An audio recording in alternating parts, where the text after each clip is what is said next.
Come to crack प्रथम। आज हमें भारतीय राज्य व्यवस्था में संविधान के निर्माण को देखना है। तो चलिए देखते हैं संविधान किस प्रकार से हमारा बना। तो संविधान बनाने के लिए सबसे पहले होती है संविधान सभा।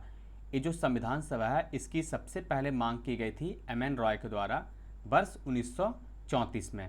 इसके बाद आधिकारिक तौर पर बात करें तो इंडियन नेशनल कांग्रेस के द्वारा वर्ष 1935 में संविधान सभा गठन की मांग की गई थी। वर्ष 1938 में पंडित नेहरू के द्वारा घोषणा किया गया कि जो संविधान सभा द्वारा ये जो संविधान का निर्माण किया जाएगा दरअसल वह वयस्क मताधिकार के आधार पर चुनी गई सदस्यों द्वारा किया जाएगा। यानी कि 1947 के बाद जो हमारा संविधान बनाया गया वह किस प्रकार से बनाया जाएगा, संविधान सभा में कौन से सदस्य होंगे, इसे 1938 में स्पष्ट करने का प्रयास किया गया था। इनके इस मांग को यानी कि नेहरू की इस मांग को सैद्धांतिक तौर पर ब्रिटिश गवर्नमेंट ने स्वीकार भी किया और 1940 में अगस्त प्रस्ताव भी दिया। इसके बाद वर्ष 1942 में बात करने के लिए क्रिप्स मिशन को भारत भेजा गया। यानी किस प्रकार से भारतीय संविधान को बनाया जाएगा इसके लिए एक मिशन भेजा गया, क्रिप्स मिशन। लेकिन ये जो मिशन है उसे अस्वीकार कर दिया गया मुस्लिम लीग और इंडियन नेशनल कांग्रेस के द्वारा, क्योंकि इसमें जो संविधान बनाने की बात की गई थी दरअसल उसका जो प्रारूप था वह ब्रिटिश गवर्नमेंट के प्रारूप पर था। तो यहाँ पर हमारे भारत का संविधान बना था ना कि ब्रिटेन के। तो इसके जो प्रस्ताव थे क्रिप्स मिशन के उसे अस्वीकार कर दिया गया। इसके बाद कैबिनेट मिशन कब आता है, वर्ष 1946 में। देखिए इस प्रकार के जो मिशन है इसके लिए हमने एक वीडियो बनाया है, उसके जो सीरीज है आप उसे देख सकते हैं। ये जो 1773 यानी कि ये जो रेगुलेटिंग एक्ट से लेकर के 1947 तक के जो भारतीय स्वतंत्रता अधिनियम है यहाँ तक, तो अभी तो ज़्यादा इसमें कंप्लीट नहीं हुआ। 1700 ये जो 1813 है वहाँ तक हो चुका है। तो इस प्रकार जो संवैधानिक विकास किया गया था इसे समझने के लिए आप यहाँ से इसको देख सकते हैं। तो आप चैनल के प्लेलिस्ट में जाकर के मॉडर्न इंडिया के जो लेक्चर है उसे आप देख सकते हैं 1773 से। तो ये जो है और भी स्पष्ट हो जाएगा, क्योंकि इसमें जो है आपको पॉलिटी के आधार पर यानी कि जीएस पेपर के आधार पर पढ़ा जाएगा। लेकिन इसको देखेंगे तो आपके जो ऑप्शनल हैं और जो अन्य जो डिटेल हैं इसमें आपको ज़्यादा मिलेंगे, तो इसे आप जरूर देखिएगा। तो चलिए बात करते हैं अपने टॉपिक पे। तो एक कैबिनेट मिशन कब आया, वर्ष 1946 में। इसने भी भारत में दो संविधान सभा की जो मांग थी उसे ठुकरा दिया। दो संविधान सभा कौन, यानी कि एक पाकिस्तान और दूसरा इंडिया में, क्योंकि उस समय विभाजन तो हुआ नहीं था। लेकिन इसके मांग को यानी कि कैबिनेट ये जो मिशन है उसके प्रस्ताव को कुछ जो ऐसे मुद्दे थे जिस आधार पर इसे स्वीकार करना पड़ा, किसके द्वारा, इंडियन नेशनल कांग्रेस और मुस्लिम लीग, और इसी के आधार पर हमारा बनता है ये संविधान सभा। तो एक कैबिनेट मिशन के सुझाए गए जो प्रस्ताव दिए गए थे इसी के तहत वर्ष 1946 के नवंबर में संविधान सभा का गठन किया गया। ये जो संविधान सभा है इसमें कुल सदस्यों की संख्या 389 होनी थी, यानी कि 389, और इन 389 में 296 सीट ये कहाँ से, ये ब्रिटिश भारत से, और 93 सीट जो थे वो कहाँ से, देसी रियासतों से। और इन 296 सीटों में भी 292 का चयन 11 गवर्नरों के प्रांतों से और ये 4 जो थे मुख्य आयुक्तों के प्रांतों से करने थे। इसे और डिटेल से देखते हैं। चलिए, एक कुल 389 सीट थे, है ना।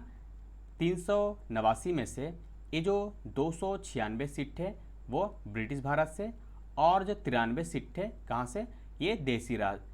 तो ये जो रजवाड़े होते थे इनसे होने थे, यानी कि 93, टोटल 389। अब 296 में से ये देखिए 292 जो थे ये कहाँ से होने थे, या यहाँ देखिए 11 गवर्नरों के प्रांतों से, ये देखिए यहाँ पे 11, और 4 जो है वो आयुक्तों के प्रांतों से यहाँ पे। तो वो जो 11 थे यहाँ पे आप देखिए ब्रिटिश इंडिया में जो है ये पीली वाली जो है यहाँ पे आप देख सकते हैं इस तरह से। तो इसमें मद्रास, मुंबई, संयुक्त प्रांत यानी कि यहाँ पे देखिए यूनाइटेड प्रोविंस, इसके अलावा बिहार, मध्य प्रांत, उड़ीसा वाला क्षेत्र, पंजाब, और यहाँ पे उत्तर पश्चिमी सीमा प्रांत यहाँ पे, इसके अलावा सिंध, बंगाल, और ये जो असम है ये थे कौन, ये ब्रिटिश इंडिया, यानी 11 गवर्नर को जो प्रांतों थे वो यहाँ से चयन करना था, कितने, 292 सीट।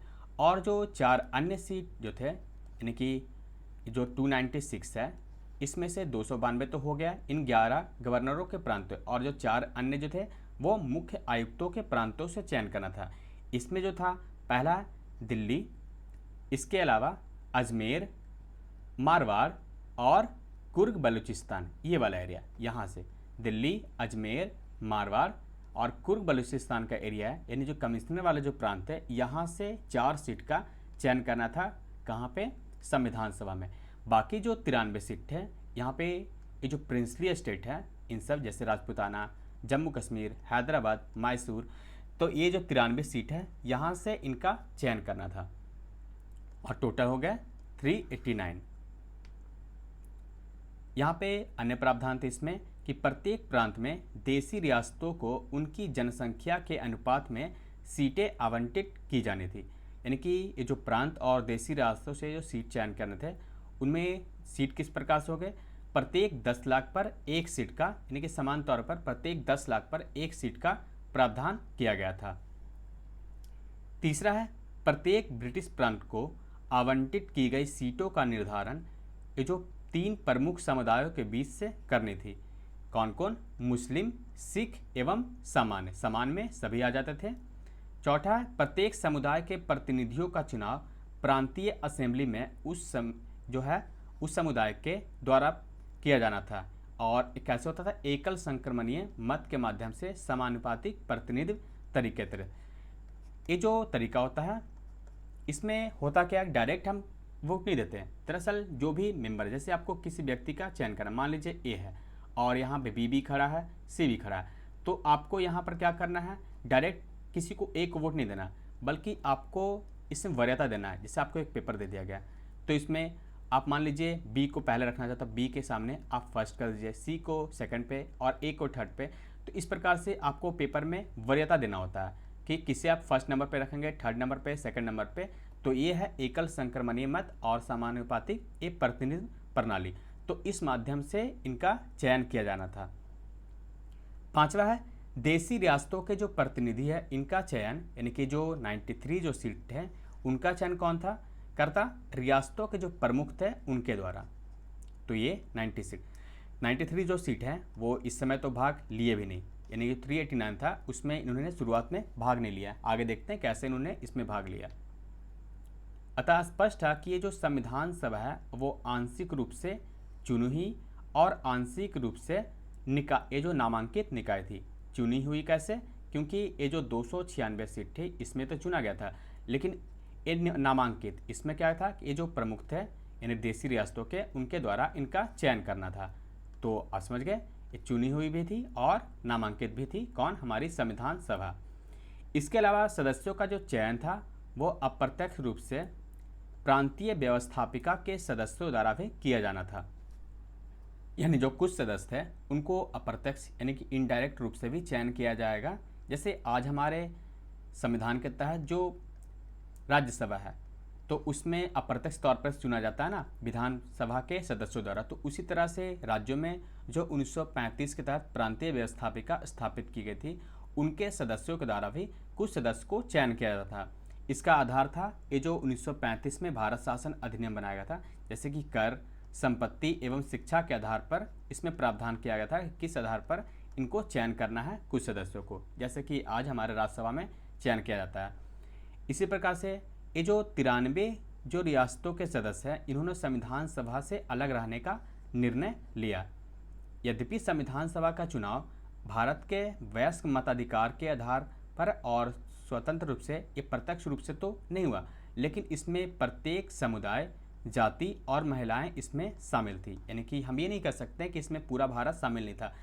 डायरेक्ट तो आप नहीं बोल सकते हैं कि इनका चयन जो है चुनाव के माध्यम से, लेकिन इसमें इनडायरेक्ट आप बोल सकते हैं इसमें प्रत्येक समुदाय, जाति और महिलाएं इसमें शामिल थी।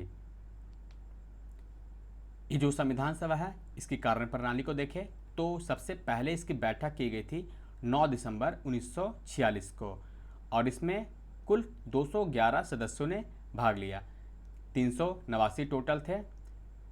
93 तो पहले ही अलग हो गए थे। इसके अलावा भी मुस्लिम लीग के जो कुछ अन्य सदस्य हैं वो भी इसमें भाग नहीं लिए, क्योंकि ये जो मुस्लिम लीग है उनको अलग से अपना संविधान बनाना था, उनको अलग अपना देश चाहिए था।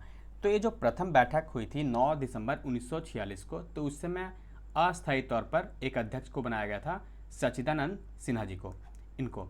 इसके 2 दिन बाद 11 दिसंबर 1946 को डॉक्टर राजेंद्र प्रसाद को संविधान सभा का अस्थायी अध्यक्ष बनाया गया और 2 उपाध्यक्ष भी बनाए गए।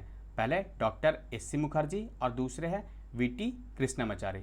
इन दोनों को ये जो भारतीय संविधान सभा है उनके उपाध्यक्ष बनाए गए थे। तो हमारे संविधान सभा के 2 उपाध्यक्ष कौन कौन हैं? यह है डॉक्टर एस.सी. मुखर्जी और वी.टी. कृष्णमाचारी, और ये अध्यक्ष, और ये जो है प्रथम अस्थायी अध्यक्ष थे संविधान सभा के। इसके बाद जो उद्देश्य प्रस्ताव से ही पता चल जाता है कि हमारा जो भावी संविधान है वह किस प्रकार से बनाया जाएगा। तो इसे बनाने के लिए 13 दिसंबर को पंडित जवाहरलाल नेहरू ने संविधान सभा में ऐतिहासिक उद्देश्य प्रस्ताव प्रस्तुत किया गया, जिसमें बतला दिया कि जो संविधान का जो ढांचा है, संरचना है, किस प्रकार का होगा। इसमें जो मुख्य प्रावधान है उसे चलिए देखते हैं। तो पहला बोला है कि यह संविधान भारत को एक स्वतंत्र संप्रभु गणराज्य घोषित करती है, यानी कि जो भारत है वो स्वतंत्र होगा, संप्रभु गणराज्य होगा, यानी किसी के अधीन नहीं होगा, तथा अपने भविष्य के प्रशासन को चलाने के लिए एक संविधान के निर्माण की घोषणा करता है। यानी कि जो संविधान सभा है एक तो स्वतंत्र संप्रभु गणराज्य की बात करता है और एक संविधान निर्माण की बात करता है। यह उद्देश्य प्रस्ताव में पहला पॉइंट है। दूसरा है ब्रिटिश भारत में शामिल क्षेत्र, यानी कि जो आपने देखा मैप, तो उसमें शामिल क्षेत्र, इसके अलावा भारतीय राज्यों में शामिल क्षेत्र तथा भारत के बाहर इस प्रकार के क्षेत्र तथा वे अन्य क्षेत्र, यहाँ पे ध्यान दीजिएगा, वे अन्य क्षेत्र जो इसमें शामिल होना चाहेंगे वह भारतीय संघ का हिस्सा होंगे। और ऊपर जो वर्णित सभी क्षेत्र है उनके क्षेत्र एवं सीमाओं का निर्धारण संविधान सभा के द्वारा किया जाएगा। यानी कि जो क्षेत्र भारतीय सीमा में शामिल होंगे उनके सीमाओं का निर्धारण कौन करेगा? संविधान सभा। यह कहा गया उद्देश्य प्रस्ताव में। इसके अलावा भारत के सभी लोगों को न्याय, समानता, आर्थिक एवं राजनीतिक स्वतंत्रता की अवसर एवं समानता और विधि के समक्ष समता आदि का प्रावधान किया गया। और ये जो प्रस्ताव है 22 जनवरी 1947 को सर्वसम्मति से स्वीकार कर लिया गया।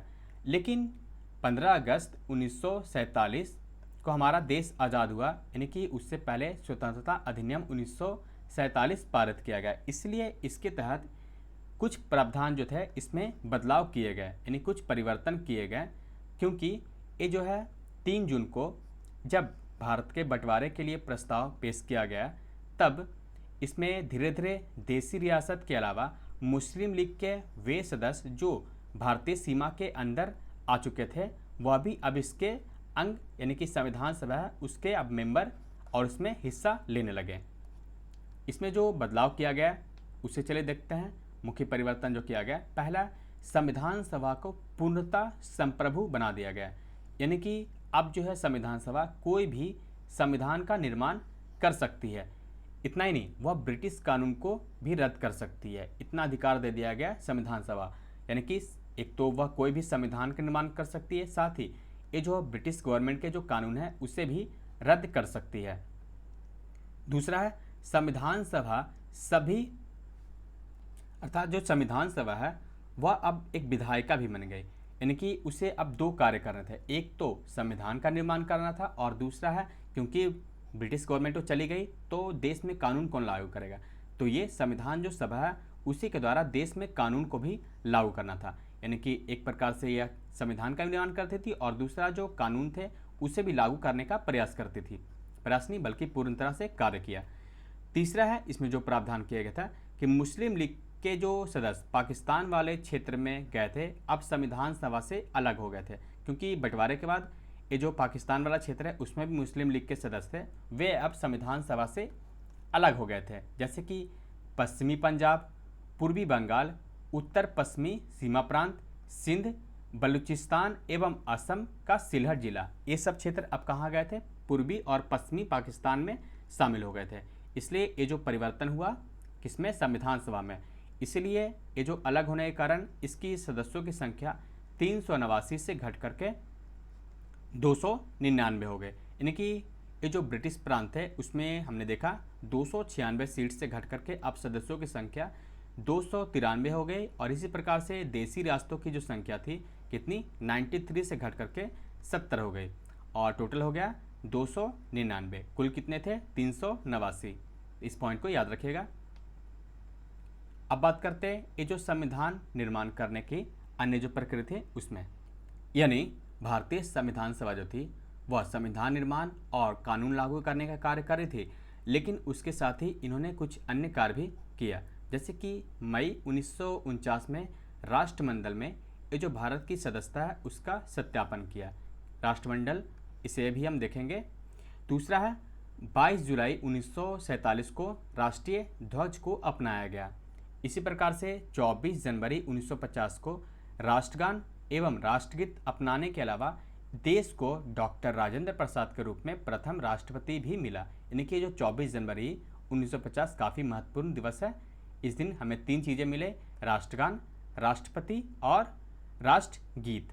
और 22 जुलाई का मिला था हमारा ये जो राष्ट्रीय ध्वज है वह। इसके बनाने में यानी कि संविधान को बनाने में कुल 2 वर्ष 11 माह 18 दिन का समय लगा।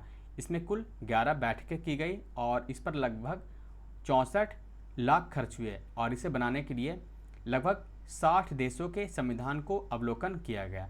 और इस संविधान सभा की अंतिम बैठक भी कब हुई 24 जनवरी 1950 को। कब? जिस दिन हमें राष्ट्रगान, राष्ट्रगीत और राष्ट्रपति मिले थे, उसी दिन ये जो है अंतिम बैठक की गई संविधान सभा की। लेकिन जब तक लोकसभा का जो चुनाव नहीं होगा तब तक ये जो है अंतरिम संसद के रूप में भी कार्य करती रही। कौन?